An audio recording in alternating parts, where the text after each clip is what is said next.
दोस्तों ये आपका अपना चैनल इंजीनियर 1977। जय जवान जय किसान जय विज्ञान। ये पंपिंग सेट से सिंचाई का सेटअप पूरा लगा हुआ है और ये आपको पंपिंग सेट दिखाई पड़ रहा है और ये प्लास्टिक की पाइप है दोस्तों। इससे ले जा कर के आगे गेहूं के खेत की सिंचाई हो रही है। और ये हरे रंग की जो पाइप लगी है सक्शन पाइप है दोस्तों। यहाँ नीचे दोस्तों रिफ्लेक्स वाल लगा हुआ है और ये आपकी गेहूं की फसल है। इसमें दोस्तों आप चैनल पे बने रहिएगा, अभी काफ़ी रोचक जानकारी देंगे। ये दोस्तों देखिए इसका ऑयल पंप है और ये पहिया घूम रहा है। ये दोस्तों ये भी पहिया है। ये सेंट्रीफ्यूगल पंप है दोस्तों। ये प्लास्टिक की पाइप है और जो हरे रंग की पाइप है वो सक्शन पाइप है। यहाँ से दोस्तों ये पाइप लगा करके आगे ले जा कर के गेहूँ के खेत की सिंचाई हो रही दोस्तों। जो गेहूँ की फसल है इसमें आवश्यकता अनुसार 3 से 4 पानी की आवश्यकता होती है। जहाँ जिस टाइप की मिट्टी हो वहाँ उसी के हिसाब से चुनाव करते हैं। इस समय दोस्तों देखिए एक कल्ले फूट रहे हैं, तो इस समय सिंचाई की विशेष आवश्यकता होती है। सिंचाई दोस्तों जो गेहूं की सिंचाई है वो पहली सिंचाई 20 से 25 दिन पर करना चाहिए। दूसरी सिंचाई टिलरिंग पर करना चाहिए। तीसरी सिंचाई जब उसमें कल्ले निकल रहे हों उस टाइम करना चाहिए। और अगर चौथी सिंचाई की आवश्यकता है तभी आप दोस्तों कीजिए, नहीं तो फसल तैयार हो जाती है। और ये जो प्लास्टिक की पाइप आप देख रहे हैं दोस्तों, ये थोड़ा सा ज़्यादा ही चौड़ाई का लगाना चाहिए। कोशिश करिए आप 5 इंच की हो, चूँकि जो इसकी डिलीवरी है वो 3 इंच रहती है, लेकिन जो उसका डिस्चार्ज है करीब 8000 गैलन प्रति आवर होता है। इसलिए अगर आप प्लास्टिक की पतली पाइप लगाएंगे तो फटने का डर रहता है, इसीलिए आपको सावधानी रखना चाहिए। थोड़ा सा मोटी पाइप लगाना चाहिए दोस्तों। और गेहूँ जब आप लगाते हैं दोस्तों तो पहले खेत की अच्छी तरीके से तैयारी कर लेना चाहिए। मिट्टी का परीक्षण करवा लेना चाहिए। उसके बाद ही 3-4 जुताई करा करके बढ़िया, जब उसमें नमी रहे तभी आप बीज का रोपण करें और अच्छी मात्रा में खाद डालें। अच्छी मात्रा में जब दोस्तों आप खाद डालते हैं तो जो जब बीज में से कल्ले निकल जाते हैं तो उसका जो ग्रोथ है वो बढ़िया होता है।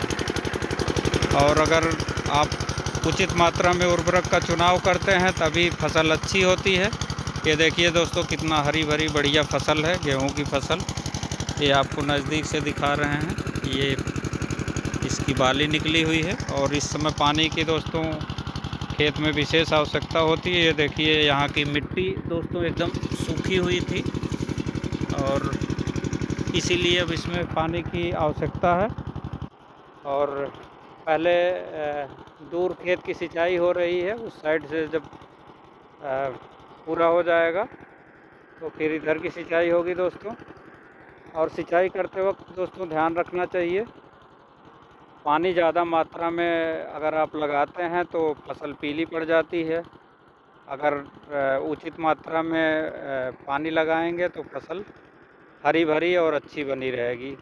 कोशिश करिए ऐसा मतलब पानी लगाइए खेत में कि 2-3 घंटे से ज़्यादा रुकने न पाए, नहीं तो जो फसल में है पीलापन आ जाता है। उर्वरक का आपको सही ढंग से चुनाव करना चाहिए। कीट प्रबंधन का सही ढंग से वो करना चाहिए।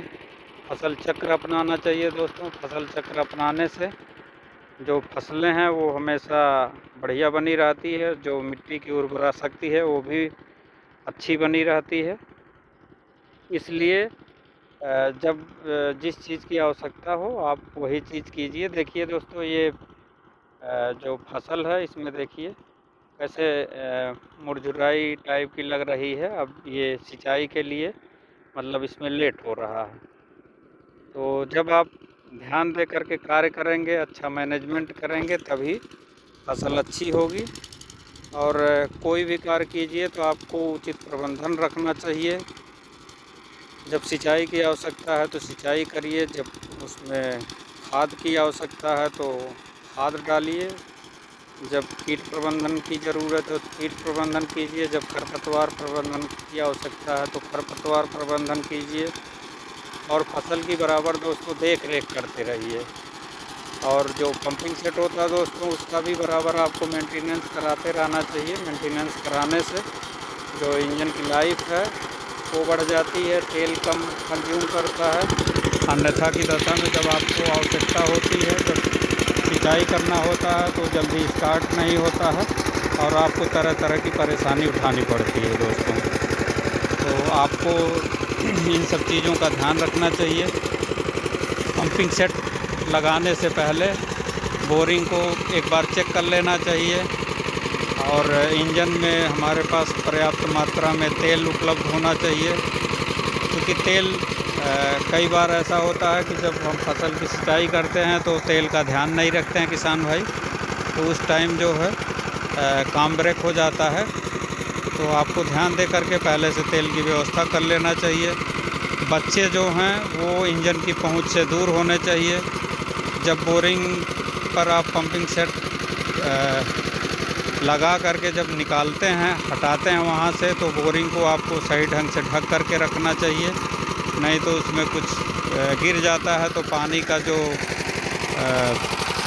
खिंचाव है तो बोरिंग आपकी डैमेज होने का डर रहता है। प्लास्टिक की जो पाइप है उसको बढ़िया ढंग से लगाना चाहिए, ज़्यादा ऊंचे नीचे करके न लगाइए। और देख लीजिए कोई कील वगैरह रास्ते में ना हो, उन सब चीज़ों का ध्यान रख कर के करना चाहिए। अगर बोरिंग में स्टेटा और वाटर लेवल ऊपर है तो आप जैसे ये पंपिंग सेट से सिंचाई हो रही है इसी तरीके से करना चाहिए। अन्यथा जो है आपको फिक्स टाइप के जो डीजल इंजन होते हैं उनका सेटअप कराना चाहिए। उसका सेटअप कराएंगे दोस्तों तो खर्च ज़्यादा आता है। अगर वाटर लेवल ऊपर है तो आप कोशिश करिए पंपिंग सेट से ही सिंचाई कीजिए, और इस तरीके से जो आप गेहूं की हरी भरी फसल देख रहे हैं तो आपको ऐसा अच्छा उत्पादन मिल पाएगा। और जो हमारा इंजन की ट्राली है उसमें जो चक्के लगे होते हैं उसमें हवा बराबर चेक करते रहना चाहिए। जो पंपिंग सेट है उसका मेंटेनेंस कराते रहना चाहिए। जो सेंट्रीफ्यूगल पंप है उसको भी मेंटेनेंस कराते रहना चाहिए। और जो हमारा इसका नॉर्मल रूप में जो प्रयोग है वो इस तरीके से करके सिंचाई का कार्य किया जाता है। ये आप लाइव देख रहे हैं, बढ़िया से आपको दिखा रहे हैं। और इस टाइप का वीडियो देखने के लिए हमारे चैनल पर आप हमारी प्लेलिस्ट में जा कर के और भी वीडियो देख सकते हैं। चैनल का नाम है इंजीनियर 1977। कृपया चैनल को लाइक कीजिए, सब्सक्राइब कीजिए, कमेंट कीजिए दोस्तों। जय हिंद, जय भारत, जय जवान, जय किसान, जय विज्ञान।